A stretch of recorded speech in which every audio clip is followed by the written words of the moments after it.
Equinoxe Télévision, au-delà de l'image, nous rendons compte.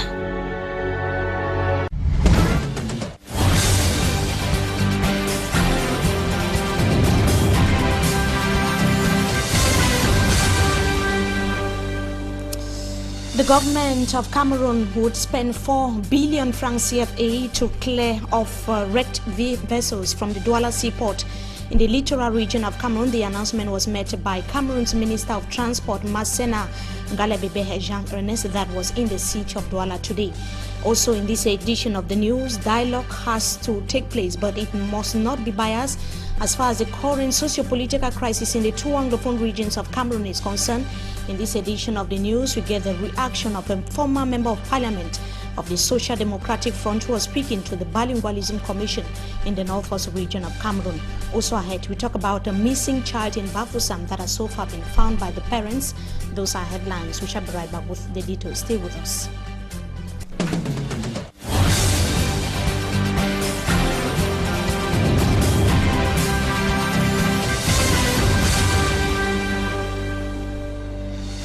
Good evening to you, ladies and gentlemen. We welcome you back from the weekend. You're watching the primetime newscast on Equinoxe Television. 4 billion francs CFA is going to be used to clear off wrecked ships from the Douala seaport. That was an announcement made today by Cameroon's Minister of Transport, Masena Ngalebebe Jean, as he was launching the project, which will see 25 ships cleared in the first 9 months of as far as the project is concerned. Our reporter Manjikan Gabriel tells us more in this report.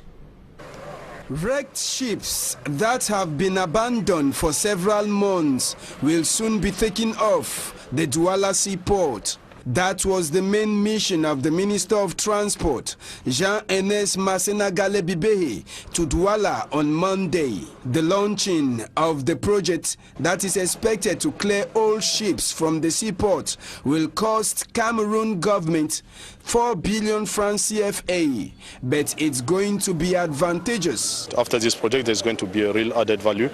I can name on exploitation, on the environmental area, and security area. So environmental area, for example, I can tell you the wreck constitutes a break on a river, and this river is a river with high current. So with a break, with a barrier in a river, the natural flow of water is being modified. Therefore, we have increase in sedimentation. A lot of mud is being deposited and is increasing the quantities to be dredged. We know we are going to gain in dredging. When everything is cleared, the space for ships to anchor and other port activities to take place is expected to also increase. Many areas are going to be dredged because after removing the wrecks, we are going to dredge and we now gain the full capacity of our jetties. And then in security, the boat can navigate in a much safer manner. The removal of the 103 wrecked ships is expected to be done in different phases.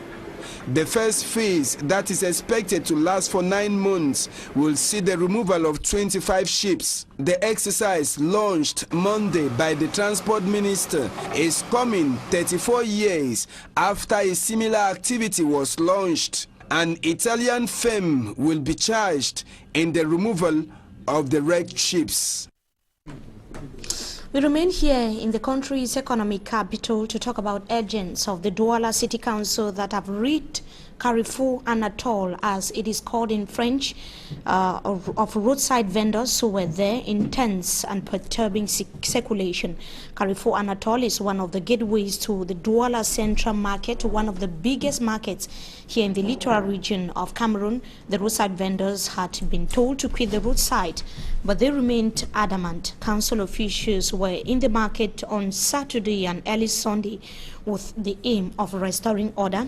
It should be noted that the various traders have said that they are stranded and would not be able to take care of their families.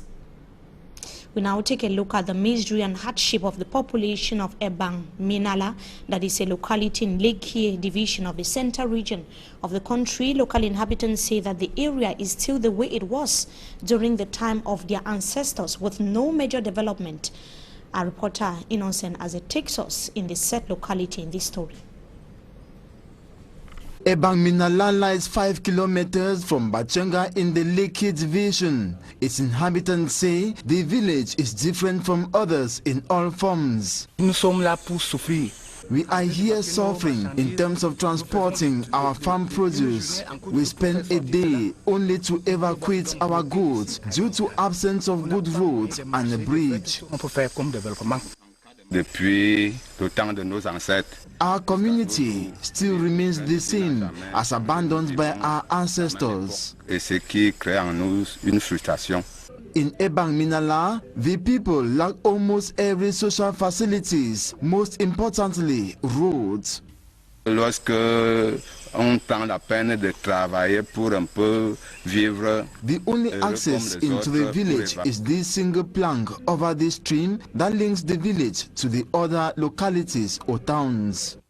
A veritable danger for the population. Nos élèves en train d'aller à l'école. Our children fall from the bridge into the stream on daily basis on their way to and from school. At times, some die. 2 children have already lost their lives here as a result of crossing over the bridge. Lack of potable water is also an issue. The boreholes are now dry and the water pumps only pump out air.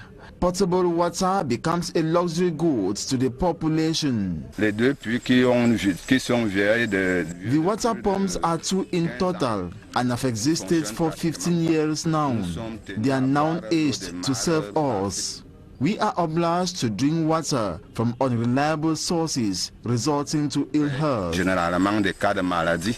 No health center is also available to take care of those who fall sick. Une fois, il y a eu un mort. One of our brothers died due to lack of a hospital and good roads to transport him to a far-off medical center. Il n'a qu'à voir notre village, comment nous sommes enclavés. Ebangminala is equally a hiding ground for criminals due to its high underdevelopment state. Most of the hoodlums operate in urban areas and run back to hide into these bushes. Tous ces bandits-là, avant que de pouvoir opérer, ils se replient tactiquement dans les zones périphériques. Ebangminala residents humbly implore the head of state Paul Biya to look down upon them with compassion. We now bring to you the story of a 3.5-year-old boy in Bafoussam West region of Cameroon that was kidnapped by his own uncle. The uncle took the child and demanded for ransom from the child's father, but he alerted security forces who took the matter at hand and investigated, apprehending the uncle of the little boy. Let's have the details with Franklin Mwabe. Kidnapped for 3 days, Aaron Kupusimba is now free after he was seized from their house in Yoville in Bafoussam. The suspected kidnapper was Patrick Njumbi, 32-year-old, who is a cousin of the little boy and also lived in their house. Assisted by his alleged accomplice, Nusi Serge, 28-year-old, planned to kidnap the little boy after a disagreement between him and his uncle. My nephew has been among the people who conceived the plan and among the kidnappers. I am sorry to say this, but it is the truth. The nephew who kidnapped the boy asked for money to return to Europe after a once fruitless adventure. The uncle, unable to raise the amount demanded, handed the sum of 50,000 francs to the kidnapper to start a business. The latter disagreed with the proposal and decided to kidnap his uncle's son, demanding for a ransom. They called me and said that I have to pay a sum of 3 million francs CFA in 3 days, because on the 4th day they would increase the ransom to 4 million and they will continue to increase it until I pay. The uncle decided to alert the forces of law and order, and the kidnappers were apprehended while the child was recovered safe and sound. The population are not helping us in such a case. As soon as the money is demanded, run to the forces of law and order. Do not give the ransom and you will see the result. This is the case today. The 3.5-year-old child is now free while his 2 kidnappers are in jail awaiting trial. And a former member of parliament has told the Bilingualism Commission in Bamenda that the government should not commence negotiations with preconceived ideas on the form of the dialogue. Honorable Polinos Jua said that Sisiku Ayuktabe, other Anglophone leaders arrested in neighboring Nigeria and those jailed as a result of the current socio-political crisis in the two Anglophone regions of the country must be released before dialogue begins. The Bilingualism Commission has concluded the Listen to the People mission in the northwest region of Cameroon. Details in this report.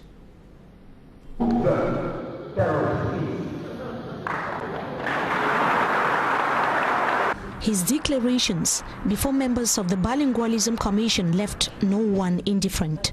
Honorable Polinos Joa took on the rostrum and told the Peter Mafani Musonge-led commission that the Anglophone problem, which has been aggravated by English-speaking elites who are part of the government, has nothing to do with bilingualism or multiculturalism. The former SDF MP for Boyo Division said that outright refusal by the regime of President Paul Biya to recognize the come together of two separate entities and respect the legal terms binding them together explains why the crisis is getting worse by day. The Anglophone problem is what we have before us. Can you address it like the Anglophone problem? Let us start receiving ourselves in this country where the people freely